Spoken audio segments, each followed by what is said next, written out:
ये लीव कर दूं? नो नो, लीव नहीं करना जी, ज्वाइन करना है। हाँ, हो गया स्टार्ट है बस। लाइव। हाँ जी, ठीक है जी भगवान दास जी स्टार्ट कर लीजिए कार्यक्रम। ओम नमस्कार, मैं भगवान दास, दिल्ली कोऑर्डिनेटर ऋषिकुल योगपीठ परिवार से आप सबका स्वागत करता हूं। और सत्र को प्रारंभ करने से पूर्व एक बार ईश्वर की वंदना करते हैं, उसके उपरांत आरंभ करते हैं। आइए, कमर गर्दन सीधी करें, कोमलता से आंखें बंद करें, गहरा लंबा सांस लें। ओम भूर्भुवः स्वः तत्सवितुर्वरेण्यं भर्गो देवस्य धीमहि धियो यो नः प्रचोदयात्। ओम। दोनों हथेलियों का घर्षण करें, कोमलता से चेहरे पर स्पर्श करें। आज बड़ा ही सौभाग्यशाली दिन है। आज हमारे गुरुदेव डॉक्टर भास्कर जी हमारे साथ दर्शन देने के लिए आज आसन पर विराजमान है। और अब मैं अनुरोध करूंगा डॉक्टर शुक्ला जी से, आप करेंगे या नहीं?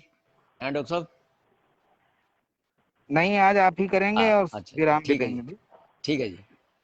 तो दिव्य सर का स्वागत करके कार्यक्रम स्टार्ट हाँ करिए जी। पहले। तो आज मैं डॉक्टर आचार्य दिव्य जी से अनुरोध करूंगा कि आज का सत्र प्रारंभ करने से पूर्व अनुपम जी स्वागत करें।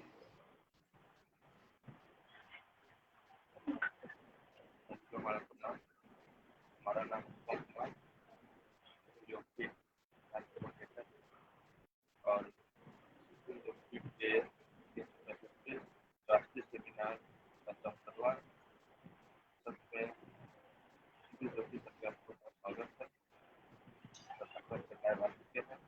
सबसे के पास और आज के सबके बारे में सबसे जानेंगे। धन्यवाद सर। धन्यवाद। मैं आचार्य जी से अनुरोध करूंगा कि वो अपना सत्र प्रारंभ करें और अपने विचार से विमुक्त कराएं। धन्यवाद। ओके। सबसे पहले आप लोग सभी को बहुत बहुत प्रणाम और बहुत बहुत शुक्रिया कि मुझे आप लोग यहाँ बुलाया है और मेरा जो एक्सपीरियंस है आप लोगों के साथ शेयर करने के लिए।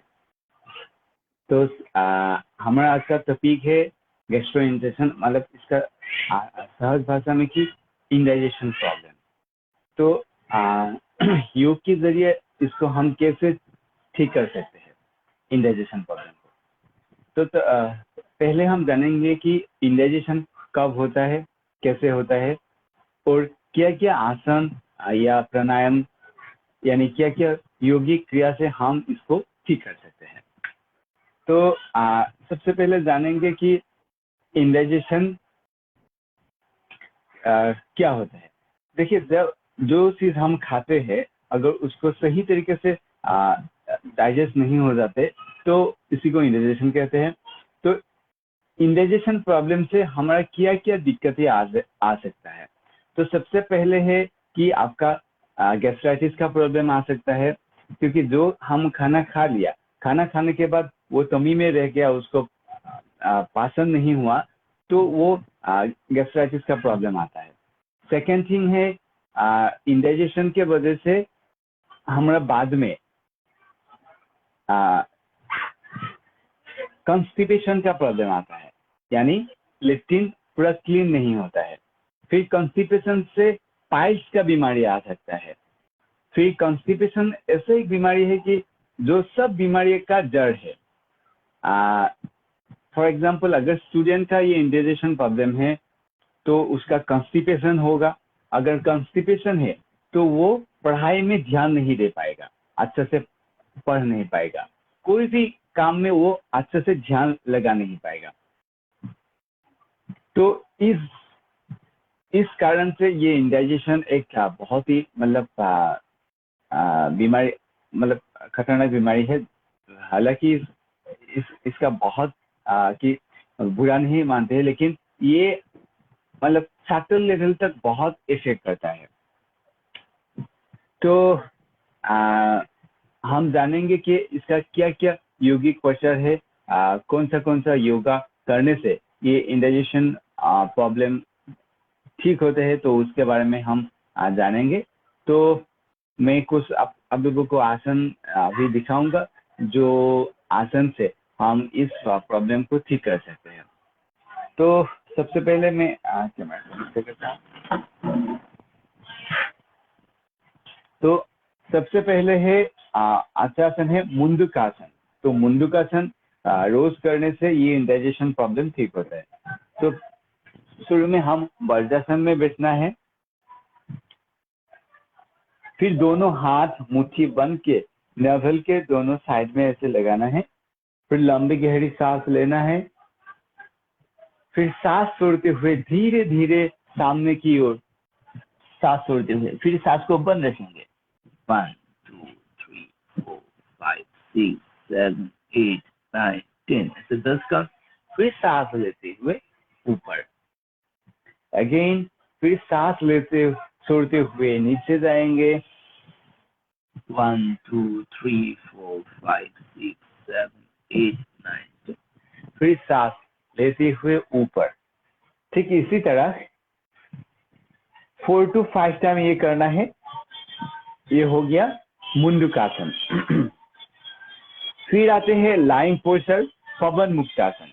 तो पवन मुक्तासन आपको दिखाएंगे। पहले आराम से लेट जाना होगा,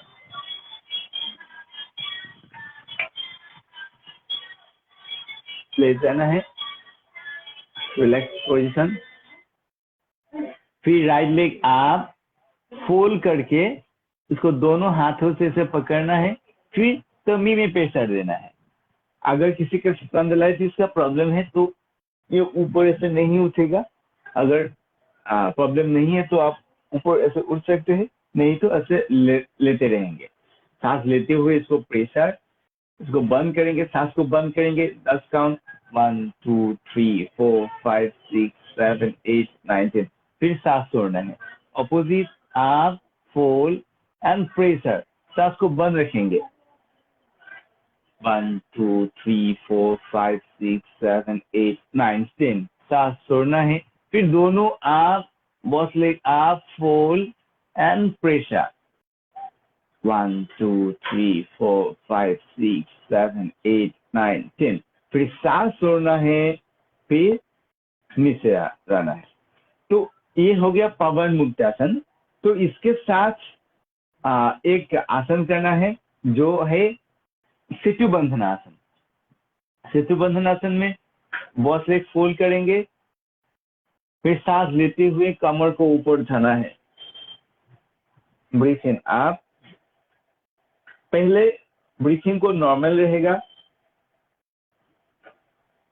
5 6 7 8 9 10। फिर डाउन, फिर सांस लेते हुए धीरे से कमर को ऊपर करना है। सांस को होल्ड कीजिए, डाउन, ऐसे 3 से 4 बार। इसका नाम है सेतु बंधन आसन। तो ये 3 आसन मैंने आपको दिखाया। पहले दिखाया जो मुंडकासन, फिर पवन मुक्तासन, फिर सेतु बंधन आसन। तो फिर बाद में मैं और दूसरे कुछ आसन दिखाऊंगा। इससे पहले हम और जानेंगे कि ये इंडाइजेशन कब होता है। पहले बात है, जब हम खाना खाते हैं तो उसको अच्छे से सुबह के खाना चाहिए। जैसे हमारा मुंह में ललावती रहता है, एक ललावती, वो जो हम चीज खाते हैं अगर अच्छा से उसको सुबह के खाते हैं तो वो ललावती उसको राउंड करके वो अंदर ले जाते हैं। तो डाइजेशन सिस्टम होता है मुंह से, यानी दांत से ही। अगर आप अच्छे से सुबह के नहीं खाएंगे तो ये टमी में अच्छे से डाइजेस्ट नहीं होगा। तो सबसे पहली बात है उसको अच्छे से सुबह के खाना चाहिए। फिर दूसरी बात है खाना खाने के बाद तुरंत कभी भी पानी नहीं पीना है। हमारा टमी में रहता है हाइड्रोक्लोरिक एसिड, तो वो हाइड्रोक्लोरिक एसिड वो खाना को पचाते हैं। जो डाइजेस्टिफायर रहता है नेवल के बगल में, तो डाइजेस्टिफायर हाइड्रोक्लोरिक एसिड उसको मिल के खाना को डाइजेस्ट करता है। अगर उसी टाइम आप पानी पी लिया तो वो हाइड्रोक्लोरिक एसिड का जो परिमाण था, जो रेशियो था खाना और हाइड्रोक्लोरिक एसिड का, वो रेशियो मतलब थोड़ा इधर उधर हो जाता है, थोड़ा खराब हो जाता है। तो वो पानी पीने के बाद वो इंडाइजेशन प्रॉब्लम हो गया होगा। नेक्स्ट है हमारा जो शरीर है वो पूरा शांत सूर्य के साथ वो मिलता जुलता है। डाइजेस्टिव सिस्टम सुबह हुआ, फिर डाइजेस्टिव सिस्टम धीरे धीरे ग्रो हुआ, फिर दोपहर हुआ, सबसे ज्यादा डाइजेस्टिव सिस्टम वो एक्टिव रहता है। फिर इवनिंग हुआ, शाम हुआ, सूर्य अस्त हुआ। सूर्य अस्त होने के बाद ये ऑटोमेटिक डाइजेस्टिव सिस्टम वो घट जाते हैं। तो हम अगर इसी टाइम या रात को हम ज्यादा खा लेते हैं तो वो ऑटोमेटिकली आपका डाइजेशन नहीं होता है। तब आप आसन योगा करने से भी आपका ये अच्छा से डाइजेस्ट नहीं होगा, क्योंकि वो मैंने पहले बोला कि वो सूर्य के साथ पूरा कनेक्ट है हमारा शरीर। जो हठयोग प्रदीपिका में भी इसका पूरा वर्णन है। तो सबसे पहली बात कि हम अच्छे से सुबह के खाना चाहिए। सेकेंड थिंग है खाना खाने के टाइम में पानी नहीं पीना चाहिए।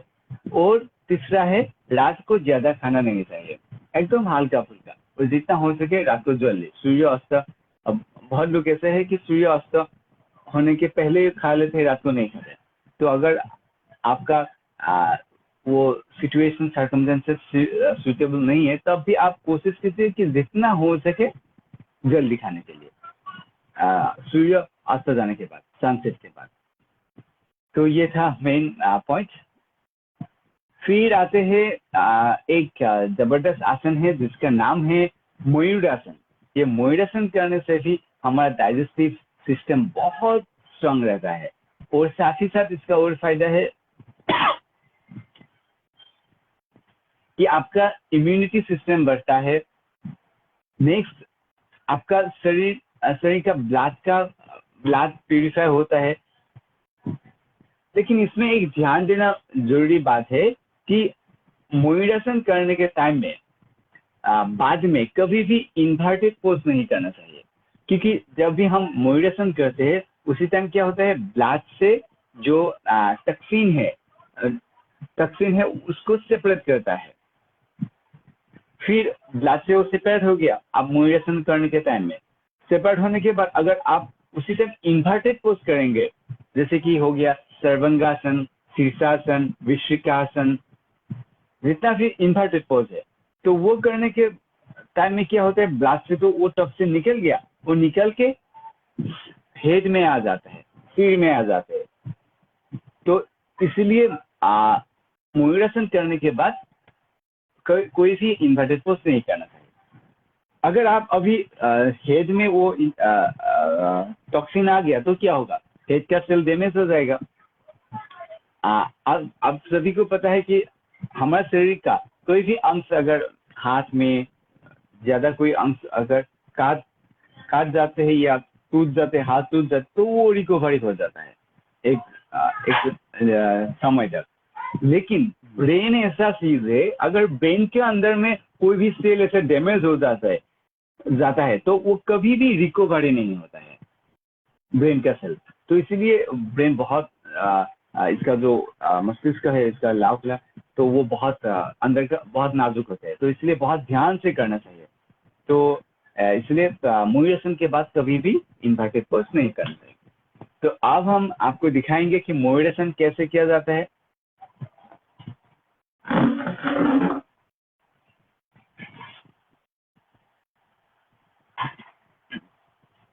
सबसे पहले आपको वज्रासन में बैठना होगा।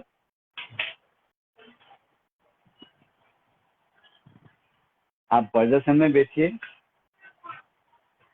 फिर दोनों एल्बो नी में टच कीजिए,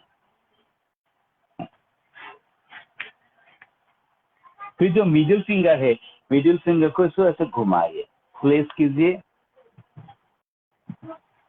ये थोड़ा पीछे आ जाता है। हाँ, फिर इसको एल्बो को टमी में टच कीजिए, forehead touch to the ground, knee straight, फिर धीरे धीरे हेड को उठाएंगे, फिर पेट,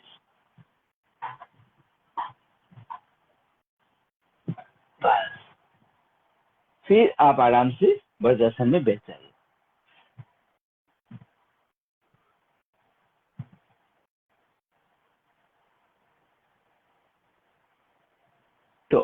तो ये था मयूरासन। तो मयूरासन करने के बाद आप आराम से कुछ टाइम बैठिए वज्रासन में। तो मैंने पहले बोला था कि तुरंत दूसरा आसन नहीं करना चाहिए मयूरासन के बाद, स्पेशली इन्वर्टेड पोज। तो मेरा आवाज आप लोगों तक आ रहे हैं ना? मैं किसी को नहीं दिखाई नहीं दे रहा है।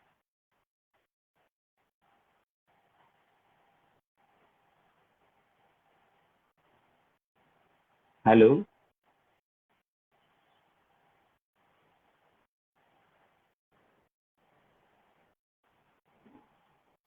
ओके ओके, आप सुनते रहे। ओके, तो ये अगर हम सिंपल तरीका अपनाएंगे तो हम हमारा डाइजेस्टिव सिस्टम को स्ट्रॉन्ग करके रख सकते हैं। तो इंडाइजेशन प्रॉब्लम से और क्या क्या बीमारियां आ सकते हैं, तो उसी के ऊपर अब हम बात करेंगे। तो मैं पहले बोला था कि इंडाइजेशन की वजह से हमारा कॉन्स्टिपेशन होता है, कॉन्स्टिपेशन के वजह से हमारा पाइल्स बीमारी आ सकता है। तो ये फिर इसके बाद जितना सारा stomach related, abdomen related disease है, वो इंडाइजेशन के वजह से ही आते हैं। क्योंकि देखिए, जो हम खाते हैं, खाना खा लिया, आराम से वो गया, फिर वो इंटेस्टाइन में चला गया, फिर स्मॉल इंटेस्टाइन, फिर लार्ज इंटेस्टाइन में चला जाता है, फिर लार्ज इंटेस्टाइन से वो पूरा बाहर निकल आता है। अगर इंडाइजेशन होता है तो उसके साथ क्या होता है, कॉन्स्टिपेशन होता है, मैंने पहले बोला। तो कॉन्स्टिपेशन होने से अभी क्या क्या दिक्कतें आ सकता है। पहली बात है, वो लेट्रिन क्लियर नहीं होगा कॉन्स्टिपेशन की वजह से। तो जो वेस्ट मटेरियल है, तो वो वेस्ट मटेरियल हमारा इंटेस्टाइन में रहता है। तो इंटेस्टाइन में रहने से क्या होता है, इंटेस्टाइन का जो नली है, कोशिका है, वो कोशिका अगर वो एक टाइम के बाद वो बाहर नहीं निकल आते हैं तो वो एब्जॉर्ब करने लगता है। तो क्या एब्जॉर्ब करेगा, जो टॉक्सिन है, जो वेस्ट मटेरियल है, उसको एब्जॉर्ब करेगा। तो उसको एब्जॉर्ब करने के बाद वो फिर ब्लड में जाएगा, फिर धीरे धीरे वो पूरा शरीर में फैल जाता है जो टॉक्सिन है। तो इसी वजह से किसी का वो इन्फेक्शन भी हो सकता है, या इत्यादि बहुत सारा बीमारियां आ सकता है इंडाइजेशन की वजह से। तो पेट क्लीन करना इसलिए बहुत ही जरूरी है। तो उसी टाइम मैं आपको एक टिप्स बताने वाला हूँ जिसके जरिए आपका इंडाइजेशन प्रॉब्लम ठीक हो सकता है, साथ ही साथ आपका इंटेस्टाइन पूरा क्लीन रहेगा। सबसे पहले बात है, हम किस तरीके से इंटेस्टाइन को क्लीन कर सकता है। देखिए, और फिर मैंने बोला था कि मन का और डाइजेस्टिव सिस्टम का एक उत्तरप्रतर, इसका दोनों आपस में एक संबंध है। अगर आपका इंडाइजेशन प्रॉब्लम है तो आपका कंसंट्रेशन नहीं होगा, मन ठीक नहीं रहेगा, आपका दिमाग भी तेज नहीं होगा। देखिए, हम दिमाग को हमारा हाथ में हम कुछ नहीं कर पाते, लेकिन हम जो चीज खाते हैं वो पूरा दिमाग में आते हैं। तो अब मैं बताने वाला हूँ जो तरीका इंडाइजेशन डाइजेस्टिव सिस्टम स्ट्रॉन्ग करने के लिए, वो है सबसे पहले आपको पानी पीना चाहिए। तो पानी कब पीना है, कैसे पीना है, वो मैं आपको बताऊंगा। पानी पीने के टाइम है सुबह। आप सुबह उठा, उसके ही आपको पानी पीना है, जिसको योगिक भाषा में इसको बोलते हैं उषापान। तो उषापान, आप सुबह बिस्तर से उठ के हल्का सा गर्म पानी पीना चाहिए। हल्का सा गर्म पानी यानी बॉडी का जो जितना आपका टेम्परेचर है, तो उसी हिसाब से एक अंदाज लगा के उसी हिसाब से आपको पानी पीना है। पानी पीना है मैक्सिमम तक 1 लीटर एन एक्वा। इसको हिंदी में क्या बोलते हैं? तो हमारा इंटेस्टाइन जो है वो लंबा है 25 फीट। तो 25 फीट टोटल लंबा है, तो 25 फीट को 5 पुआ पानी की जरूरत है, 1 लीटर और 250 मिलीग्राम। तो वो पानी अगर सुबह आप उठ के पी लिया, तो कुछ टाइम के बाद ही आपको तुरंत प्रेशर लेट्रिन का आपका टेंडेंसी आ जाएगा वो पानी पीने के बाद। फिर आपको बहुत बढ़िया से वो लेट्रिन क्लियर हो जाता है। तो अगर ये आप लोग अपनाएंगे तो देखेंगे कि आपका बहुत सारे प्रॉब्लम इससे आप बच सकते हैं। जैसे कि शुगर का प्रॉब्लम है, फिर इंसोम्निया का प्रॉब्लम, रात को जिसको नींद नहीं आते इसका भी प्रॉब्लम ये ठीक होता है। फिर मोटापा, आजकल बहुत लोग देखते हैं कि इंडाइजेशन के वजह से हो या कोई लोग मोटापा ज्यादा मोटा हो जाते हैं। तो ये जो मैंने तरीका बताया 1 लीटर एंड 250 मिलीग्राम वाटर पानी पीना, ये अगर आप सुबह पी लेंगे तो आपका वो भी मतलब धीरे धीरे ठीक हो जाएगा। फिर हार्ट डिजीज, किसी का जो हार्ट डिजीज होते हैं वो भी इस क्रिया से आप बच सकते हैं, सिर्फ पानी पी के। तो ये बहुत कमाल का चीज है पानी पीना। तो ये था शॉर्ट में जो आज का टॉपिक के ऊपर। फिर अगर आपका कोई सवाल है तो हम डिस्कस कर सकते हैं। जो मेरा नॉलेज है उस नॉलेज से हम उसके ऊपर बात कर सकते हैं।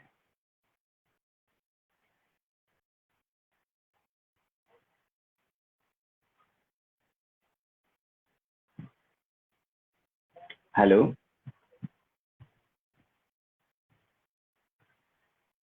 जी, बहुत बहुत धन्यवाद।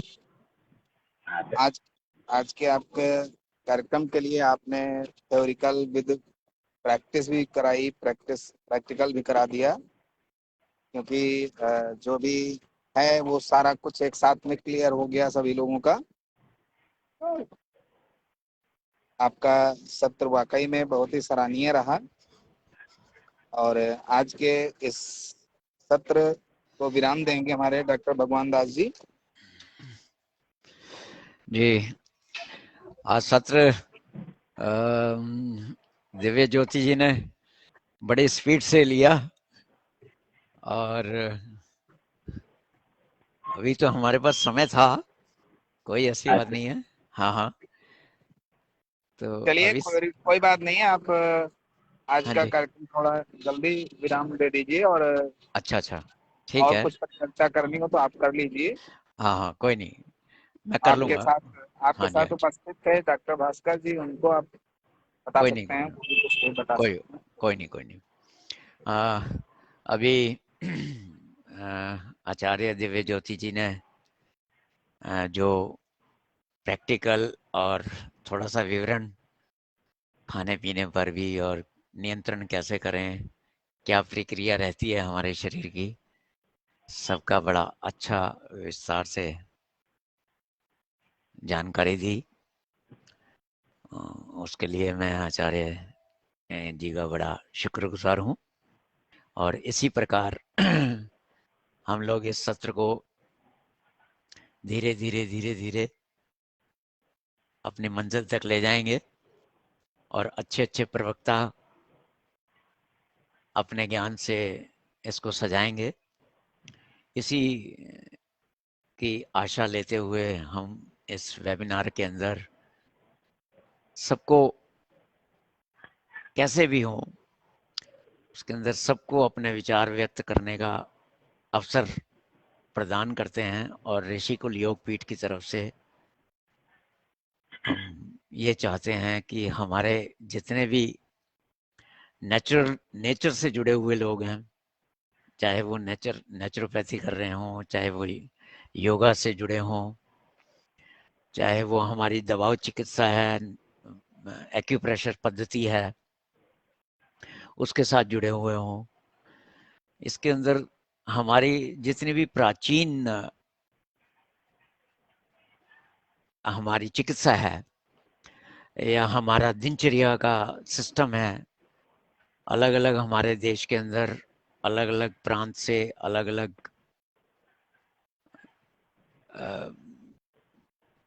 बॉडी स्ट्रक्चर से सबका खाना पीना रहना सबका विभिन्न विभिन्न है।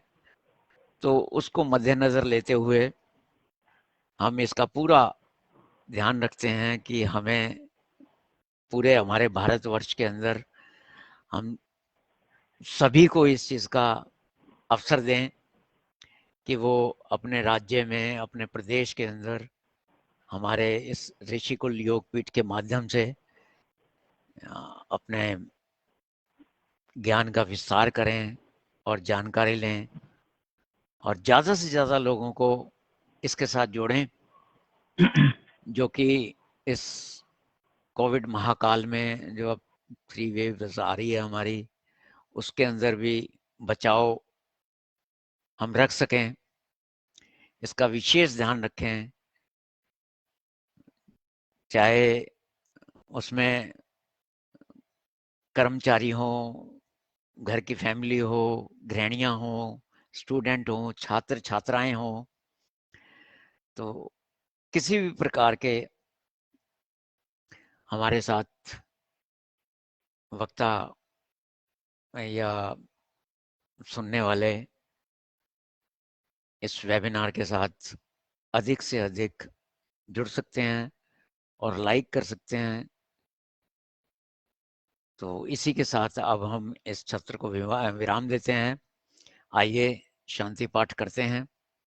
कमर गर्दन सीधा करें, कोमलता से आंखें बंद करें। ओम द्यो शांति अंतरिक्षं शांति पृथ्वी शांतिरापा शांतिरोषधया